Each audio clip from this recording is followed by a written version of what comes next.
Ravi Prakash Siliconandhra hospital Kuchipudi super speciality వైద్య సేవలు పూర్తిగా ఉచితం.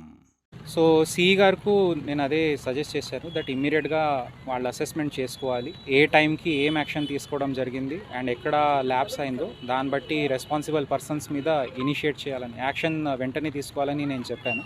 సో ఆ ప్రకారంగా ఈ రోజే వాళ్ళ మీద చర్యలు తీసుకోవడం జరుగుతుంది. గుమ్మడివల్లి గ్రామం పెద్దవాగు ప్రాజెక్టు నిన్న ఉదయం 7 గంటల నుంచి వర్షం పడుతుంటే, ఒకే దాటిగా వర్షం పడుతుంటే అక్కడ ఒక డిఈ గారు కానీ ఒక ఎస్సీ గారు కానీ ఎవరో ఒక్క అధికారి వచ్చిన పాపన పోలేదు. అక్కడ గతంలో ఒక 25 నుంచి 30 మంది లస్కర్లు ఉండేవాళ్ళు. గత 2-3 సంవత్సరాల నుంచి ఒక ఇద్దరితో మాత్రమే నడుపుతున్నారు. అధికారుల నిర్లక్ష్యం వల్ల, అక్కడ లస్కర్లు లేకపోవడం వల్ల ఇవాళ 20 నుంచి 25 వేల కుటుంబాలు రోడ్డున పడ్డాయి. వాళ్ళ పొలాలు ఇసుక మేటలు వేసినాయి, తినడానికి తిండి లేదు, తాగడానికి నీళ్ళు లేవు. అదే 3వ గేట్ లేకుంటే ఇవాళ ఇంత విపత్తు జరిగి ఉండేది కాదు, ప్రజలు సేఫ్గా ఉండేవాళ్ళం. ఇది ఇవాళ సమస్య కాదు, గత 3 సంవత్సరాల నుంచి ఉన్న సమస్య. ఒకసారి మేము ఎస్సీ గారికి, డిఈ గారికి, కలెక్టర్ గారికి కూడా చెప్పడం జరిగింది. అయినా అధికారుల నిర్లక్ష్యం వల్ల ఇవాళ ఇలాంటి తీవ్ర నష్టం జరిగింది రైతాంగానికి. ముఖ్యంగా ఈరోజు ఈ ఊరిలో 10 నుంచి 15 వేల మంది రైతులు లేబర్ ఉంటారు. వ్యవసాయం చేసుకునే రైతులు 1000 మంది ఉంటే లేబర్ 1500 మంది ఉంటారు. వాళ్ళకి ఎక్కడి నుంచి వచ్చింది, ఈ రోజు పని ఎక్కడ దొరికింది, వాళ్ళు ఏం తిని బతకాలి? ఈ రోజు అవ్వదు ఆ ప్రాజెక్టు.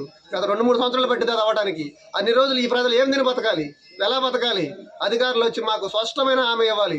ఒక రైతుకి 25 లక్షల రూపాయలు ఎక్స్గ్రేస్ ఇవ్వాలి. ప్రభుత్వం తరఫున ప్రభుత్వమే మమ్మల్ని ఆదుకోవాలి. ప్రాజెక్టు కట్ట ఖమ్మం జిల్లా టైగర్ జలగం వెంగళరావు గారు అప్పుడు ముఖ్యమంత్రి గుండి పోపించారు. ఆ ప్రాజెక్ట్ అశ్రద్ధ చేశారు. వాళ్ళు 5 మీటర్లు నీళ్ళు వచ్చినా కానీ గేట్లు లేపట్లేదు. వాళ్ళు ఎవరన్నా అడిగినా కానీ గర్వంగా సమాధానం చెప్తున్నారు. చెరువులో పూడెక్కు తీయట్లేదు. ఇలా కట్ట దిగిపోయింది, రైతులు ఏడుస్తున్నారు. పొలాలు ఉసుకుమెట్లు వేసి చాలామంది ఏడుస్తున్నారు పొలాలు. ఇప్పుడు పంట కూడా లేదు. ప్రాజెక్టు అది తయారవ్వాలంటే చాలా లేటు పట్టిద్ది, 1-2 సంవత్సరాలు పట్టిద్ది. అధికారులు అశ్రద్ధ వల్ల ఇవాళ 3వ గేటు కూడా లేపలేదు, నీళ్ళు మొత్తం వెళ్ళిపోయి కట్ట దిగి. చంద్రమూర్తి గారు అండి నా పేరు. వరద 11 నుంచి వరద వస్తానే ఉందండి. 3 దాకా కూడా ఇల్లు లేపాము అంటమే కానండి, వరద ఏమీ లేపిన జాడ కనపడలేదు. తలుపులు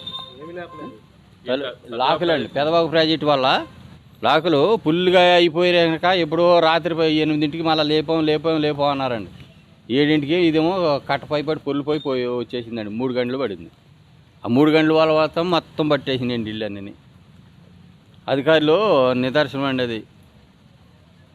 దానివల్లనే తెగిపోయింది. రెండు ప్రభుత్వాల నిర్లక్ష్యం, అధికారుల నిర్లక్ష్యం వల్ల జరిగింది. ఏవైతే 3 లాకులు ఉన్నాయి కదా, ఆ 3 లాకులలో ఒక లాక్ పని చేయట్లేదని చెప్తున్నారు. వర్షాకాలం ఇది, ముందు చూసుకోవాలి కదా ఆ లాక్ ఎందుకు పని చేయట్లేదు అన్నది. వేల ఎకరాలలో పంట నష్టం జరిగింది. గొడ్లు గోద అన్నీ కొట్టకపోవడం జరిగింది. అధికారులు స్పందించి వెంటనే ఎకరానికి 25 లక్షలు ఇవ్వాలని నేను డిమాండ్ చేస్తున్నాను. ఏదైతే ఇప్పుడు నిత్యావసర సరుకులు కూడా లేవు, పొద్దు నుంచి లబోదిబో అంటూ బతుకుతున్నారు. కొద్దిగా అధికారులు దయ ఉంచి వాళ్ళకి నిత్యావసర సరుకులను పంపించమని వేడుకుంటున్నాం. మరిన్ని వీడియోస్ కోసం ఛానల్ ని సబ్స్క్రైబ్ చేయండి, లేటెస్ట్ అప్డేట్స్ కోసం వాట్సాప్ ఛానల్ ని ఫాలో చేయండి అండ్ లింక్ డిస్క్రిప్షన్ లో ఉంది.